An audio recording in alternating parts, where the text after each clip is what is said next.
I'm Dr. Michael Boyce. I'm the Vice President and Academic Dean at Booth University College, and it's my great pleasure to welcome you to this, the third talk in the 2021-22 Earl Robinson Memorial Lectures on Christian Faith in the World.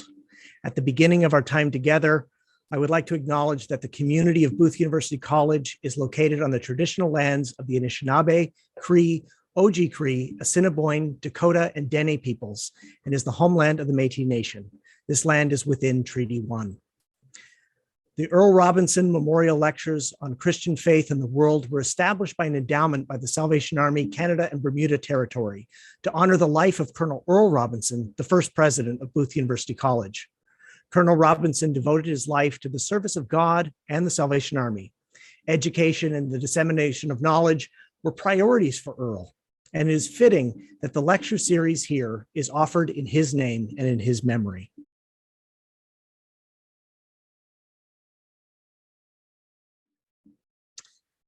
It's my great pleasure today to welcome two wonderful musicians, poets, writers, authors, Steve Bell and Malcolm Guite.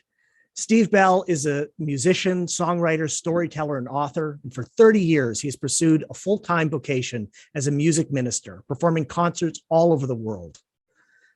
With his mission of, quote, refreshing Christian faith and spiritual tradition for the weary and the wary, Steve is known for as much for his storytelling, his social commentary, and his theological insights as for his music. Malcolm Guite is a life fellow of Girton College, Cambridge. He's a priest, a poet, and an author. His latest book, Lifting the Veil, Imagination and the Kingdom of God, his previous books, Faith, Hope, and Poetry, Theology, and the Poetic Imagination. His books of poetry, Sounding the Seasons, and The Singing Bowl are wonderful examples of the kind of thing that we're going to talk about today. Today's lecture is going to be a little bit different in that it's going to be a conversation between Steve and Malcolm, and they are wonderful storytellers, and I really just want to sit back and listen to them. But if you have questions, you can add them into the Q&A box at the bottom of the screen, and I will incorporate those into the conversation. We're going to talk about art and the Christian life. And I want to start by defining art very broadly to include literature and poetry, music, the physical arts as well. And I want to, because both of these men are wonderful artists in their own right, kind of bridge the personal and the professional, how they have used art to enrich their own faith and how their expression of their faith comes out in art. So first of all, Steve and Malcolm, welcome. Thank you. Very good to be with you. I only wish we could be together physically, but someday, I promise. Soon enough. Yes, I feel like I haven't seen people in so long. Yeah. Hey, Michael, just before we get going, just like Malcolm is actually coming to town in spring, and I should have had this date in front of me, but we'll be doing a concert together at the West End Cultural Center, Winnipeg. So just watch for those dates. Anybody who's watching, it's really fun. It's a real fun thing. You guys in concert is a sight to behold. It's a wonderful experience. Yeah. So I want to start with a really broad question. I guess, whichever one of you wants to take this. When did you start to realize that there was something in art, whether it was literature or music, that spoke, that was more than just entertainment, that was something real and substantial that made you really think about the world, about faith, about your life? I could start with that and answer pretty quickly for me. I mean, I grew up, doing music because I liked it. I wasn't thinking of myself as an artist at all. I could play guitar, I could sing, I could piece songs together, but I wasn't thinking I'm an artist. I somehow that just felt, I don't know, this felt like something you don't call yourself. That's something other people call you. And so, to cut a long story short, I did an album in 1994 called Burning Ember, mm-hmm. which was my third album. And I still really just saw myself as just a guy that sang songs. And, but the title song, Burning Ember, I remember when I wrote it, and after I finished the song, I looked at it and I realized the song knew way more than I did. Yes. and that was just, it was a staggering moment for me, looking at this thing that was sort of bigger on the inside than it was on the outside, like a mythological, house.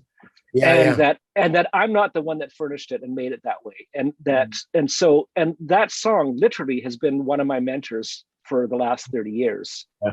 And when I realized that, all of a sudden I started like something's going on here that I never would have been able to imagine. And so I started to pay attention.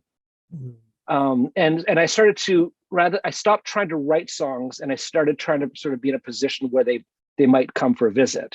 Yeah. I don't know if that makes any sense. Yes. And I didn't really think more clearly about that, other than I just got more accustomed to working that way. And then when I met Malcolm, and Malcolm so wonderfully can actually articulate this process because of his work. I mean, as an artist himself, but also he's actually done the more hard work of sort of studying people that have tried to articulate that, like Coleridge, of course. Right. So that would be my quick answer. Yeah.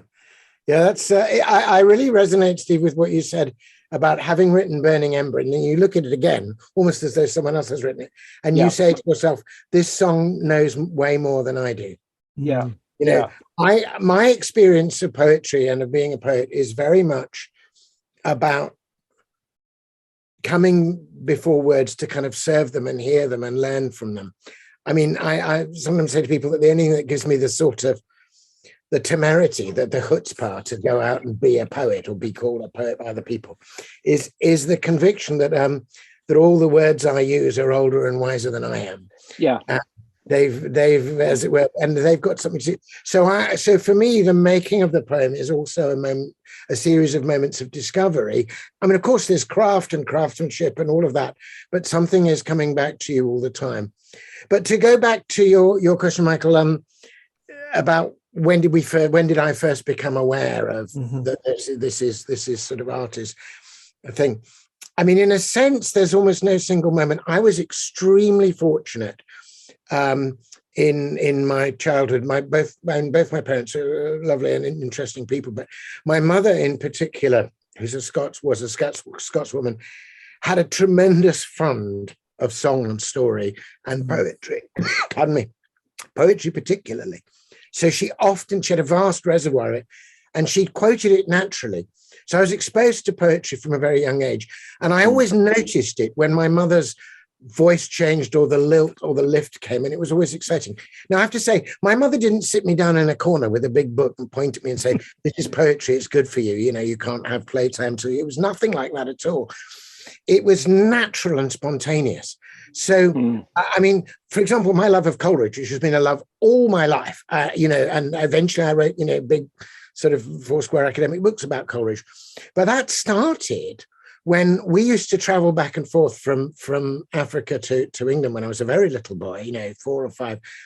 And I always loved the exciting moment. We went every year when my father was on leave. My mother wouldn't fly, so we were on ships. And this, you know, cargo boat that took a few passengers on it would kind of come out of, you know, Lagos or whatever. When we were clear of the land and the ship really got going and the wake went out, my mother would look at it and she would suddenly say, "The fair breeze blew, the white foam flew, the furrow followed free. We were the first that ever burst into that silent sea." You know, and I could see the furrow following free. And I knew that was exciting. And I said, "What's that, Mum?" And then she would say, "It is an ancient mariner. He stoppeth one of 3, you know, and by their long grey beard and glittering eye." And she would go be off into the poem. And it was very exciting. I mean, I was a little kid. I didn't get it all, but I got there was something magical. Or I remember I sometimes on the same journeys, you know, I would look at something that we'd see. In those days, there were still, I mean, obviously motorboats were ubiquitous, but on the coasts of Africa, there were still a lot of local tradesmen who used old-fashioned sailing boats and schooners because it was cheaper and they didn't have enough fuel. So you'd occasionally see a little sort of white-sailed ship, and I'd say to my mum, "Look at that lovely sailing boat. I wonder where it's going." And my mum would look at it and sort of put her arm around. She'd say, "Whither, O splendid ship, thy white sails crowding, leaning across the bosom of the urgent west, that fearest nor sea rising nor sky clouding, whither away, fair rover, and what thy quest?" No, that was exactly what I'd said to her. Where's that boat going? But that Robert Bridges poem, the passer-by, I mean, I didn't see it printed in a book for ages, but it took my little thing that I wanted to say, my question, and it raised it to kind of glorious and epic and romantic proportion. And, so I had this thing for my mother. And eventually, when I went to school and saw that poems were written down and worked out, I realized that's what my mother had been giving me. But I had it without book, as it were.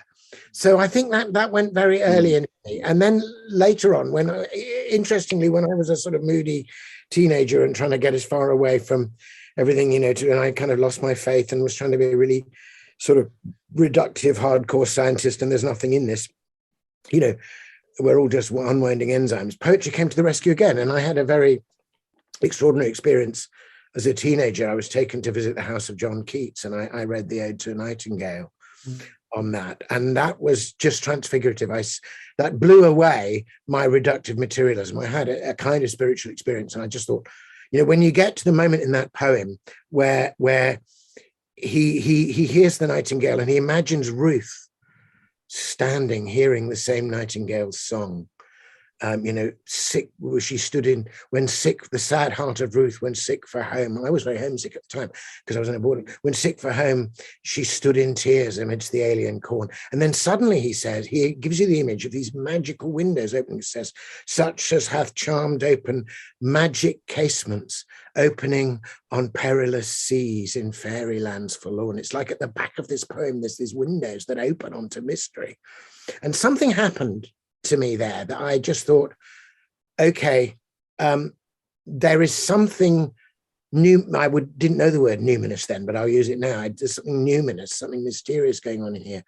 There's a quality of overbrim, of moreness. Mm-hmm. This poem is only this long. I memorized it very soon because I loved it so much. I could write it out in 5 stanzas. But I've been going back to that poem since. I can't do the math, but I was probably 16 when I read that poem, and I'm 64 now. And I must have read that poem, many times each of those intervening years. And the windows open on more and more. Mm-hmm. So that makes me realize there's something mysterious going on here. There's something, and when I came later to write poems myself, and at first they weren't very good, but occasionally you get one like Steve's Burning Ember, and you'd think, wait a minute, this is bigger on the inside than the outside, as Steve says. There's this moreness to it. Yes. I talked on, but maybe just to conclude that, because Steve's saying, I'll just throw in a little sonnet. Great thing. There's a line about sonnets that goes, a sonnet is a moment's monument. Literally takes a minute to read. Anyway, this one is called Hospitality, and it's about how I feel about words when I'm trying to write a poem. So it goes like this: Hospitality. I turn a certain key within its wards, unlock my doors, and set them open wide to entertain a company of words. While some come early and with eager stride, others must be enticed and coaxed a little, the shy and rare, unused to company, who'll need some time to feel at home and settle. I bid them welcome all. I make them free of all that's mine, and they are good to me. Yeah. I set them in the order they like best and listen for their wisdom.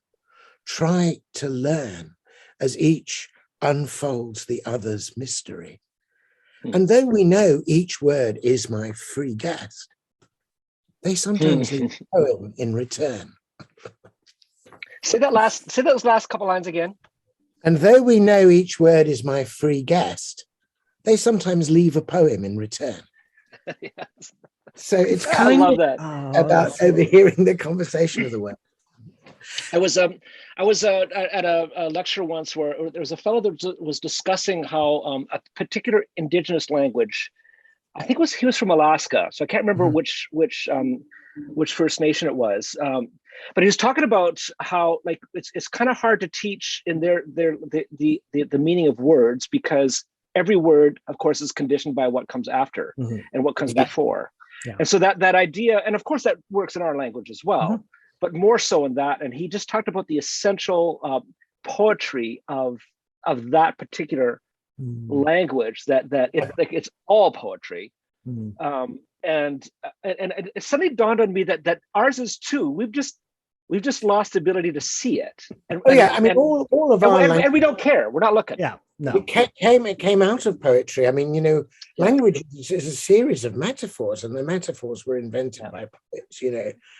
Just occasionally you can see it in the historic. I mean, for us, the emergence of languages before history, in a sense. But occasionally you can say the direct influence, not only of poetry, but of a particular poet on the way language works. It's arguable that Italian, as it is now, modern Italian, is the sort of gift of Dante to the nation before they'd even become a nation. Yeah. But what he did, by making the radical decision not to write his poem in Latin, but to write it in this emerging, almost patois, this Romance language. This thing was a bit of Latin, bit of French, but it was just the way people spoke. It was the street language of his day, and he ennobled it, and he gave it beauty and meaning and form, and turned it into metaphors, and it made it. And then we get that to some extent with Shakespeare. I mean, Shakespeare does the same, yeah. People often have phrases, to the man born or whatever, and more honoured in the breach than the observed. I mean, there's just hundreds of phrases that we just fall to us naturally, and metaphors as well, that come from Shakespeare. I mean, Shakespeare very modestly says in the sonnets about his own writing, he says, "All my best is dressing old words new, spending again what is already spent." But the underlying metaphor there clearly is language as a currency. And it is, of course, like a currency, it's a medium of exchange. But like a currency, it needs to be backed by something real. It needs to have some kind of, if you like, gold. Somebody has to underwrite the checks of meaning that we pass to each other. And the fact is that there is a danger, therefore, of inflation, as it were, in language as there is in currency. And you could say that, certain kinds of political discourse and advertising and Twitter speak are constantly undermining and devaluing language, and the job of poetry and art is to revalue it and give it back its depth and resonance and use it well. There's something in what both of you said that really struck me, and it's that idea of putting into words, maybe new words, repurposing old words, experiences that we can share. That idea that I'm going to say something in a poem that might resonate with you, Malcolm, sitting in the UK, very different lives, very different backgrounds, but I can put something in that might mean something to you. And I think that when I'm teaching students, first year university students, Donne's Holy Sonnets. And that those really brutal questioning, what is this all about? Words, and some of them go, oh, he's putting into words something that I feel. Like, that's powerful. And Donne's words are so pungent and he uses, in some ways quite, it's not recherche language. I mean, if you think about, to talk about this, if you think about that sonnet, batter my heart. Three persons in God. For you as yet, listen to the way these verbs go. For you as yet, but knock, breathe, shine, and seek to mend. That's the tinker just messing with the pot, and he's saying, no, break me. I'm not going to be right until you break me right down and build me up again completely. It's and of course it finishes, as I mean when he says I like her, and then he switches metaphor from he starts with a metaphor of comparing God. It's amazing, to a sort of tinkering around with a pot, and he says, no, make it completely new. And then he switches metaphor and has this wonderful image of us being in a siege. That we're besieged, and I like an usurped town to another Jew. You've got to, it's like reason, your viceroy has been captive. You've got to come in and liberate me. I'm a city that needs liberation.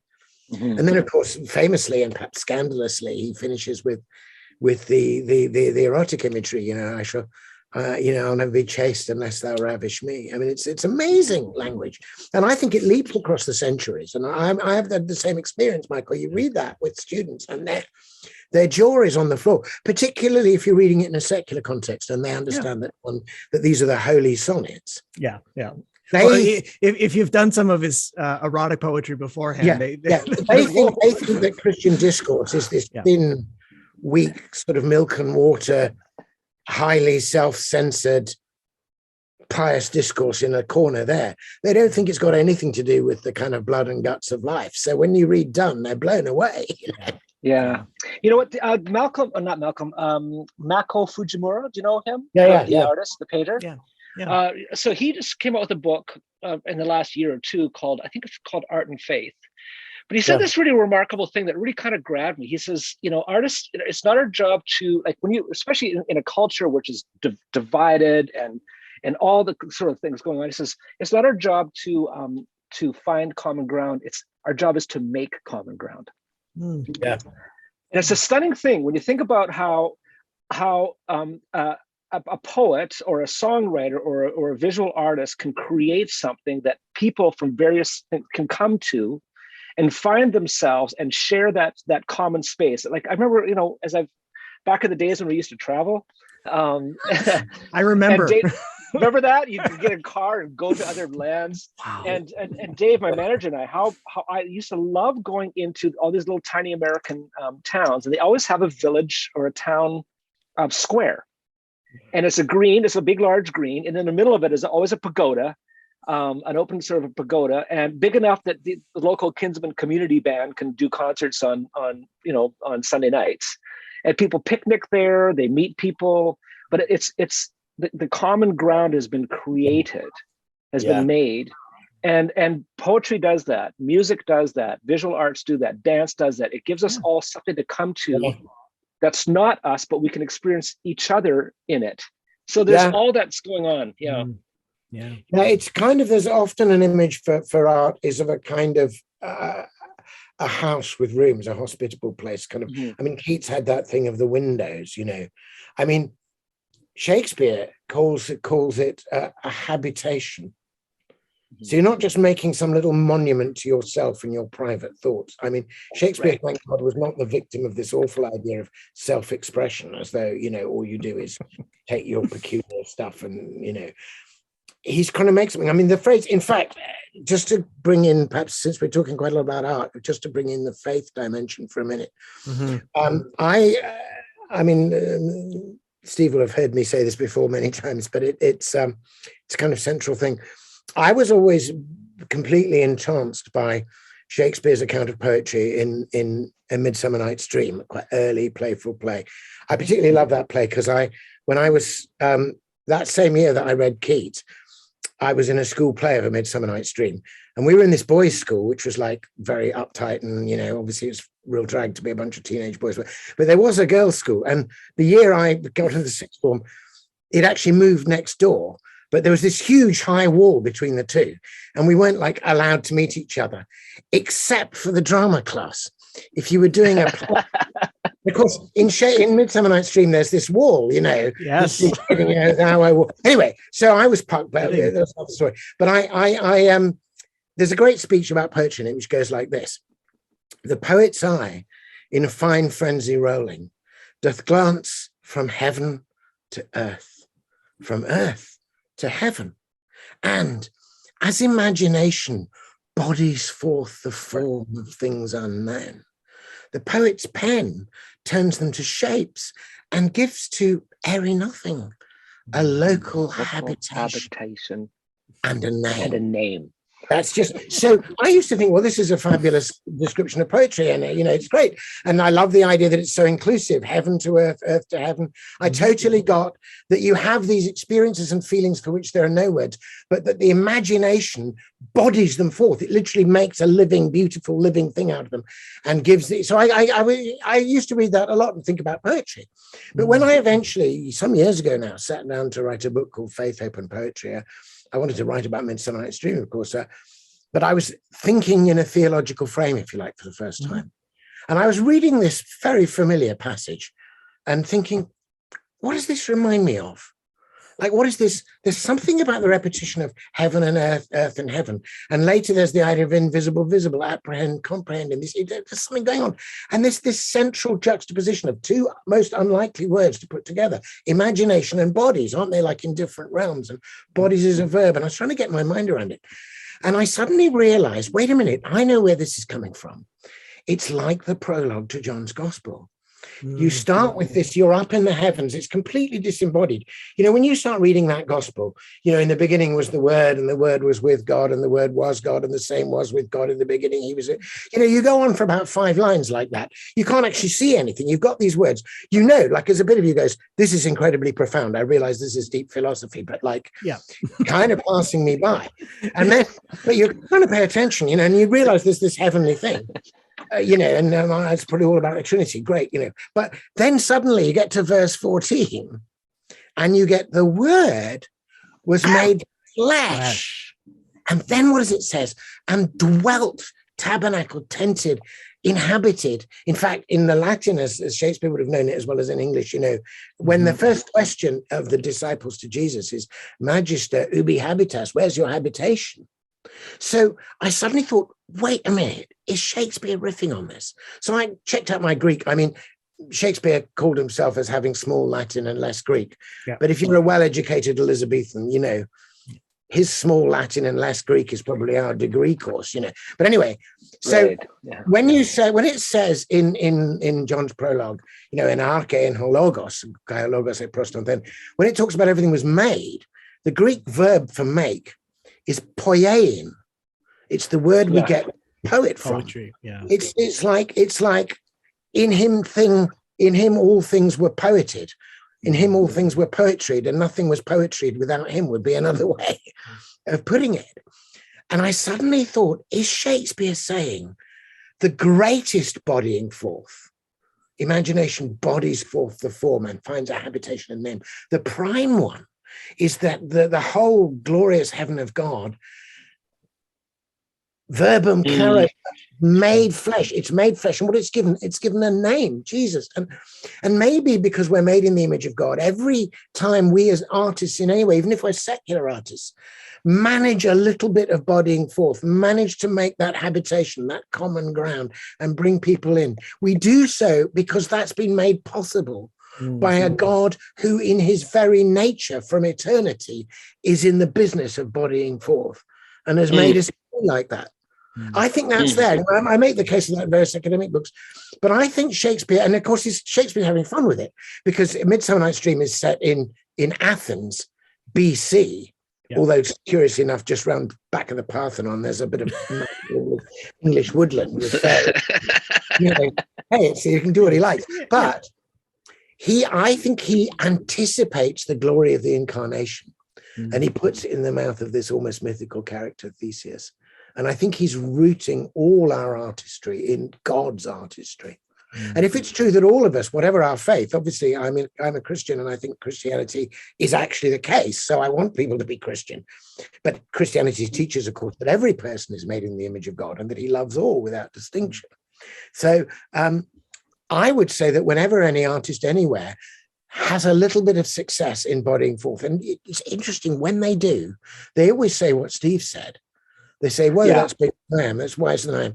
Every artist experiences their art at its best as gift. That's why you have the language of the muse. And I think Christian theology gives us an underpinning for and an account of why that gift language is true. Yeah, that's really profound. Yeah. Sorry, I got no. I want to invite you both to talk about your process as artists and about how that's developed over the years as you've written songs or written poetry or now writing books. How has your process evolved? Mine has just become, it hasn't changed that much other than that I've sort of accepted what I did naturally in the earlier days. And I consider it, like I've always loved to read. I've always loved to read. And I always sort of felt like I'll read for a while and then I'll go to work, you know, or noodling on a guitar, just to sit there and just sort of noodle. And then I'll just kind of mess around, but then I'll do something serious or whatever. I think in my last 10, 15 years, I'm just sort of saying, when I get up in the morning and I pull one of Malcolm's books and I read through a poem and then I kind of follow that rabbit trail to where it comes from or what it's alluding to, and I do a few of these things, there's a stirring interiorly that's happening. Yeah. And I can't articulate it that well, but 3 weeks later, a song will come out of nowhere you know, and Out so of nowhere. out of nowhere, the song comes. And the other thing is, this happens to me a lot. And that is, I'll write a song that I think is actually fairly clever. Like, I think it's got a good idea, good premise. I think I've done it well. I think I've maybe articulated something in a new way. And then, 5 years later, I'll pick up a book I'd read 20 years earlier, and there it is. Yeah. And so to just, I think what I've just done is I've just become more aware of just I've become more deliberate and paid attention. And so, and maybe that's even getting older though too, but like, you also start to learn that, even when I'm distracted, when my granddaughter is over and we're just running around and I'm exhausted and I kind of got this thing in the back of my head that I really got to get back to work. This is all part of it. You start to learn that there is really no waking or sleeping moment that isn't magical, that isn't enchanted, and that can't, if you're mindful, end up being part of this work embodying forth something that's, that we wouldn't. So for me, it's just, I hate using the word mindfulness because it's kind of too hip right now or whatever. But somehow just learning to attend. Paying attention. Paying attention. So Simone Weil, right? She talks about the word attends, like it's like everything is attend. Yeah. And when we're in such an insanely distracted society, and we've been taught to be distractible. Yes. You know what I mean? That we've been trained to be distractible. So to me, of course, there's, working on your craft and practicing your guitar scales and listening to other people's songs and analyzing and learning. All that is part of it. But I think for me, it's more about attention. Yeah. And I would call that, and I'm also learning to call that prayer. I think that's profound. Yeah. I think what you've said, Steve, about that, in fact, the thing that you might have even thought was new is really a response. It's a response which is coming out like a fruit from the seed of attention that you paid years ago to something. And it's been growing in the back of your mind. And I think that's really true and really important. I mean, just to speak of the art, I'm sure this will be true of music as well. That you can't play until you've learned how to listen. Yeah. So you can't actually write until you've learned how to read. I remember seeing an interview with Seamus Heaney once about the American thing, of these sort of MFA programs where, you do your thing. And I'm sure there's a good place for them. But Heaney, when he was asked to teach one at Harvard or somewhere, so he was a bit wary at first because he was afraid that this was supposed to be a how to do it course for poets who wanted to write poetry without reading it, without really absorbing it. And apparently his class were a bit cheesed off when he told them to go away and read great classics before they even showed up on the door, But of course, I wanted to be a poet because I was completely transfixed by Keats, as a teenager. And I spent a lot, I didn't even know English could sound like that, thou light-winged dryad of the trees, some melodious plot of peach and green and shadows numberless, singest of summer in a full-throated ease. I thought, what is that? How did that even happen? I wanted that. And I spent an embarrassing amount of my late teenage and early 20 years. Essentially, I was like the kid playing air guitar at the back of an Eric Clapton concert. I was sort of playing air guitar to Keats. And I would never show anybody or publish the incredibly slushy, sub-Keatsian, pastiche stuff I wrote. Right? Malcolm's Juvenalia. But I realize now to use some language that musicians use, that I was woodshedding or learning my chops or whatever it was, that somehow out of that, and then you fall in love with another poet, you go Hopkins. And at first you're derivative, but actually when you've gone from Hopkins to Keats to Hopkins, to Philip Larkin, to Heaney, and then you've gone back to John Donne, and then finally you're mature enough for George Herbert. It all comes gradually out of that, your voice emerges, but it's never a lone voice. You come out of this kind of choral antiphon. So when I sometimes go and give talks to kids in schools about writing and writing poetry, and they always say, it's so hard to face the blank page. How do you get over the fear of the blank page? And I go there is no blank page. Even if you are in solitude, there's no solitude. As soon as you use a word, you've borrowed something from somebody.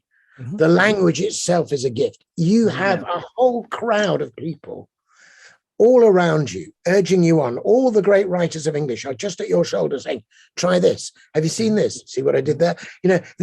And it's like you've been in a room listening to a fantastic conversation, and now finally you've been invited to join in. Mhm. And the better you've listened, the more you'll have something to say. Yeah. So, that's what it's a community act. Yeah. And I liked Steve's thing about the common ground. I mean, we already inhabit that kind of common ground that's been built. So there was a period, in immediately at the kind of height of and I love the Romantic poets, obviously, but at the height of the Romantic movement and just beyond it, there was a bit of a cult of the idea of the artist as the lone genius. Yes. And it was cultivated by some artists almost willfully, because it suited them. So, the Byronic genius. I mean, Byron, constantly being painted with his best profile, or, Shelley as this kind of lone, kind of moonstruck flower child floating off. But actually, when you look at their poetry, they're totally engaged with the whole poetic community. Yes. Yeah. I mean, and Shelley's reading Dante all the time. I mean, Byron's retelling Don Juan. Yeah, exactly. Yeah. Exactly. Yeah. But when we acknowledge that, it's way better. Because the burden of lonely genius is a burden that not only crushes the writer when they're trying to write, but it also messes with their ego and turns them into a really unpleasant person, Mm-hmm. So we got to start by acknowledging that everything is gift received in community and passed on through and for community. But that's not a problem for a Christian writer, obviously, because the Holy Trinity is community. At the core of we can't even use the word person of ourselves without recognizing that, the person of the Son is the gift of the Father and the Spirit. The Spirit is generated, the Father is the Father because he eternally begets the Son. They each depend on each other, and that's the image we're made in. And of course, none of us would have come into existence without the congress in one form or another of two other human beings. And we literally indwelt our mothers. Mm-hmm. And that's a physical sign of the other kinds of indwelling that we have in one another. Mm-hmm. Mm-hmm. Go ahead. Go ahead. I was just going to say my Keats is Coburn. Yeah. So for me, I mean, I wasn't enamored by people that far back, but it was going to a Bruce Coburn concert and hearing him, the way his music was angular. It wasn't quite as pretty as I grew up with music.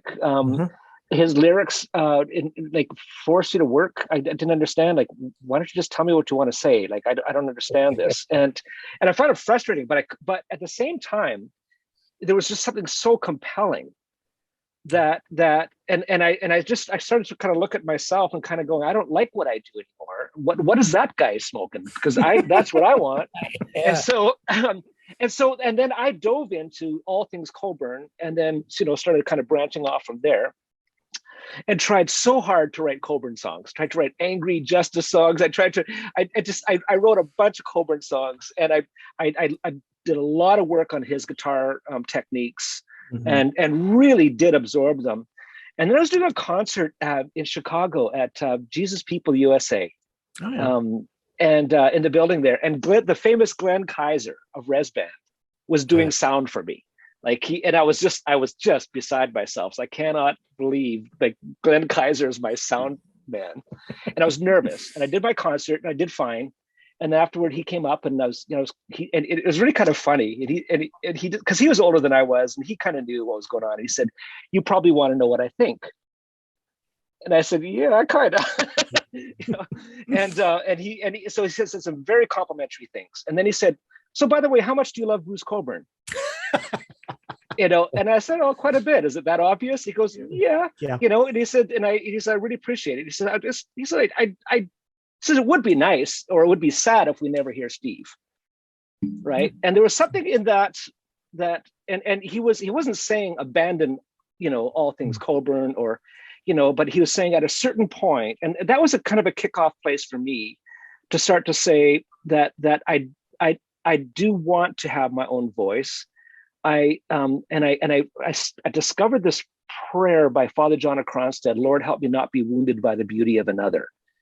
And yeah, it's a great line. And that was Yeah, it's a good prayer. And that was sort of the beginning of me sort of, in a sense, step out from under the shadow of my mentors and my heroes in a very respectful and grateful way. Mm-hmm. Right. And then try to find out what is it that Steve does. And I've never loved it. Like I always wish I was someone else, but I have learned to offer what is mine to offer. Yeah. And then back away from it. Like, so that's, yeah. Yeah. That's right. But what is yours to offer is in fact the gift. It's grown uniquely in you, but it's the gift of all the Yes, totally. The community. It's the community. Yeah. Totally. There's I probably can't get it immediately off my shelves at the time, but there's a very fine, or maybe I can. There's a fine poem by Michael O'Sheill, the great Irish contemporary poet, called Courtesy, which talks about our being who we are as the gift of these, and that we then pass the gift on. But it's a unique gift. So, shall I just read you a bit of Michael O'Sheill? I'm sure he won't mind. Okay. So this is the first part of a poem called Courtesy. I bring my basketful to serve our table. Just that transition is brilliant. Our table, right? So here it goes. I bring my basketful to serve our table. Everything mine is yours. Everything, without reserve. Poems to which I still revert. Gauguin, Matisse, Renoir's pear-shaped women, music I've heard, blessed Schubert, ecstasies I'll never understand, Mandelstam's instance of splendor, the world, a plain apple in his hand, lost faces, those whose heirs I was, my printout of their genes, seed and breed of forebears, whatever I've become, courtesy of lovers, friends, or friends of friends, all those traces in me, the living and the dead, my sum of being, a host, open and woundable. Here I am. God. Oh, that's beautiful. Thank you. Oh, thanks for reminding. I forgot about that. That's such the turn, all that he gathers into the word house, of course, is fantastic. Yeah. I mean, that's poetic language at its very best. But also, isn't it wonderful that if you're going to be open, then you're woundable? That's that vulnerability. And it's so good because it starts and finishes with being who you are, with the genuine uniqueness of the individual. I bring my basket, and it finishes, here I am. But in between those two eyes, there's this opening out and including. It's just wonderful. Yeah. It's actually, it's a beautiful transition to what I wanted to ask about next. We are in a time of pandemic. We're in a time of isolation, a time that has been very dark for many people, just feeling disconnected. I know both of you have done really interesting things with your art to connect with people through the pandemic, involving, house concerts and spells in the library and wonderful things like that. I was wondering if you could say something about the way art has managed to bring people together for you at this time. Yeah, it's a very good thing. I mean, obviously, there's a poem, I think, by Yeats called "The Fascination with What's Difficult," and good art likes difficulty. When you're stuck with a song or a poem, if you keep going, then something really good is going to happen. So, in a sense, we were all thrown this kind of curveball, as I think the phrase you would use. We were, or as we would say, batting on a sticky wicket. But the fact that we, none of us expected this, and those of us, particularly like me and Steve, who are essentially in the arts of engaging with people, traveling, performing, there must have been, well, certainly was for me, thinking, oh my goodness, it's all pulled up. But then you learn the new technology, you discover the new ways. Actually, things open up. So, I mean, this spell in the library is an instance. I was still chaplain of my college at that point, but I couldn't go in. And one of the things I loved most about being chaplain was just people around. I always kept my door a little bit open, and people would just like knock on the door and see I was in and come in. And they'd often say, oh, I don't know if I should really be here. I know you're the chaplain. I'm not religious, but, and then of course all this stuff would come out. But anyway, I just loved it when students came in and I would randomly talk about things and then just exactly what I just did for you now again. Ooh, there's a poem, you know. Yep. So I just felt we'd literally been told we could only go out for 1 hour a day. And it was literally the day that lockdown started. I thought, I'm stuck. So I gave myself a crash course in YouTube.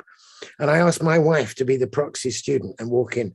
And I just decided I'm going to do it. I'm just going to carry on as I was, but I'll do it on YouTube. And I thought, 5 or 6 of my students might discover it.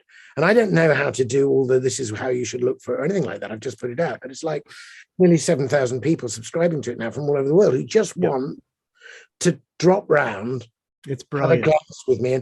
And that wasn't hard to learn, but it's given me an opportunity to do what I do in a new way. And it's a bit like a sonnet. I accept the discipline that I'm only going to be 10 minutes. Yeah. My wife won't hold the camera for longer than that. They're heavy. And so it happened. And I think, but Steve's done much more. I mean, Steve's got a really professional setup. He's done these amazing house concerts and online things. You talk about that, Steve. You and I, you've managed to sort of beam me in once or twice, haven't you? Which is quite nice. Oh, yeah. Yeah, okay. Now, before I say anything else, I'll have to say I don't like this. Like, I don't like emoting to a camera. I don't like anything about it. We were supposed to be in person. At least Steve and I were supposed to be in person today, and can't be. So yeah. So it just like so. But having said that, there's something been wonderful about kind of get through your boohoo, and then get back to work and what's in your hand, what's available. We just happened to, and this is just something that, we couldn't have anticipated, but literally a month and a half before COVID hit, before any of us thought it was a serious thing, like we all thought, they'll figure this out before it lands in our territory, right? So, but we hired a new guy. We lost a really great administrator in the office, and my manager said, we need someone more, in like to help us with sort of doing visual arts and online stuff. And I'm going, no, we need an administrator because I need that kind of organization. But my manager hired this guy, Jay, and he came to help us do some concerts or to book concerts and plan them. But we also asked him to do some of our social media stuff. He had a bit of a thing. So COVID hits. Dave and I look at each other. This was it March? I think March 11th is when we came home. Like everybody went home March 11th. Yeah. And I was in Calgary. We realized, this is serious. We got to go home. Canceled a bunch of stuff. Went home. And I went into Jay's office that Monday, and I said, any chance we could do a online concert? Because I think people are pretty frightened, and let's just do something. And so he went online, this guy, and he figured out that you could link, 4 or 5 iPhones together and have a multi-camera shoot. And he downloaded a $20 app on an iPad, and he says, okay, we're going to do this thing. He set it all up. He says, you just do your thing. And he's got all these cameras, and he's literally switching like a multi-camera shoot that Friday. Now, it was awful. Like we had all kinds of problems, and I was stressed, and unfortunately, it's been watched by way too many people because it's terrible. But everyone had some grace at the beginning. There's a lot of grace, yeah. But something like for me, like all of a sudden I realized, like we can do interesting things visually, and as much as I feel it's not as good as a ministry thing or whatever, but there is something fun about. There's a whole new world of things you can put together in a different way. Yeah. Right. So it's like visual, like it's language. It's like the words that you can take the same 10 words and make 30 sentences depending how you.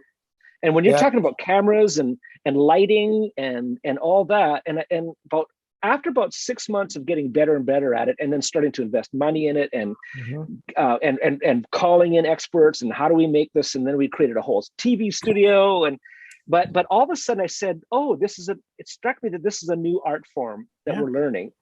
And I don't think it's anything I'm going to be remembered for long after I'm gone. But I do see that the effort of setting a new course and taking all your skills with you into this new environment, and to some degree having the humility to be bad at it, because you kind of have to be. Yeah, totally. And that's what sucks, because I'm at the stage where I'm 60 years old. I'm actually good at what I do. And suddenly I had to be an 18-year-old in terms of skill level again, except for have an audience. At least when I was 18, nobody was listening.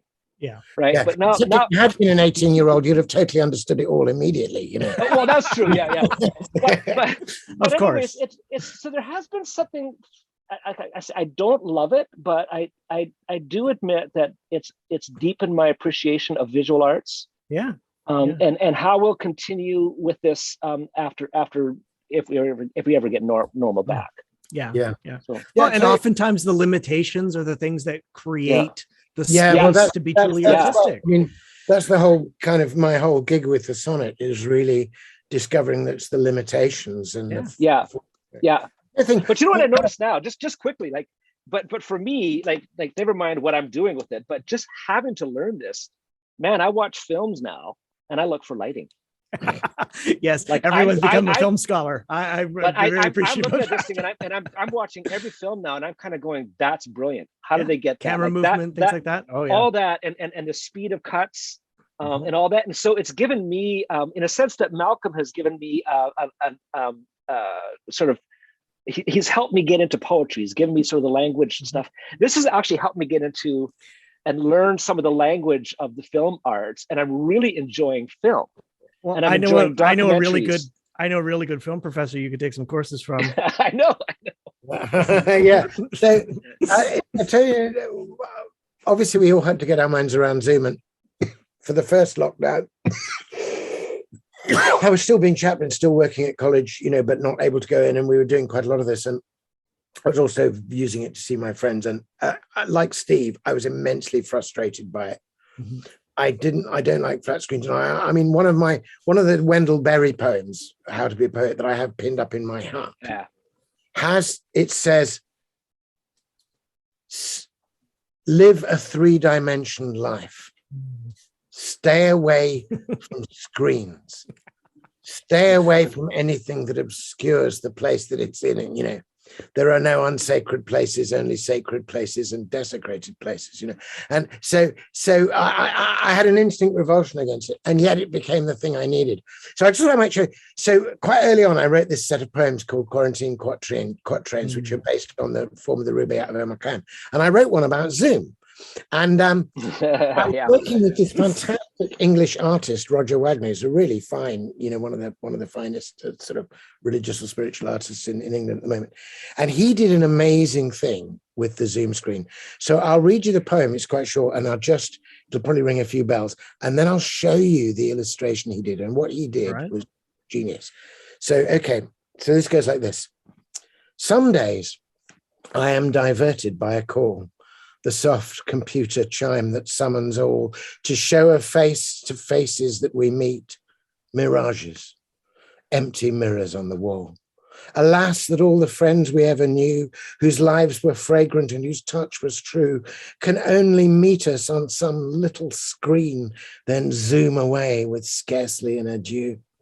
We share with them the little that we know, these galleries of ghosts set in a row. They flicker on the screen of life a while, but some have left the meeting long ago. We used to stroll together on the green, who now divide the squares upon the screen. The faces of our friends so far apart tease us with tenderness that might have been. Someday we'll break the bread, we'll pour the wine, we'll meet and kiss and feast beneath the vine. Till then, we'll sweeten solitude with verse and yearn through pain and watch each day decline. So that's me doing this thing. Oh. Then I want to see. Then look at what he did, okay? Oh. He has turned Zoom screen into an iconostasis. Oh. The images of our friends. And you know how sometimes people they turn the camera off and they just have their name? Yeah. If you look very closely, the two ones there, it says there's an alpha and an omega. Oh, I like that. I like that. I'm mindful of time, and we're nearing the end of the hour, so I think that's a perfect place to end, with the hope of meeting again, of the hope of connecting again. Malcolm, when you are in Winnipeg, absolutely. It's would May. love to connect. It's May, yeah. Yeah, May, would love to connect. I'll promote it on my social media and share it with booths as well. But I want to thank you so much for giving me of your time today, giving us of your time today. And thank you for sharing your art with us. And just, it was wonderful. Thank you so much. My pleasure. Thank you. And for everyone watching, we have another Earl Robinson lecture in February where Rebecca Carter-Chan is going to be talking about the Salvation Army and the Holocaust. So pay attention to notifications about that. And thank you very much. Mhm.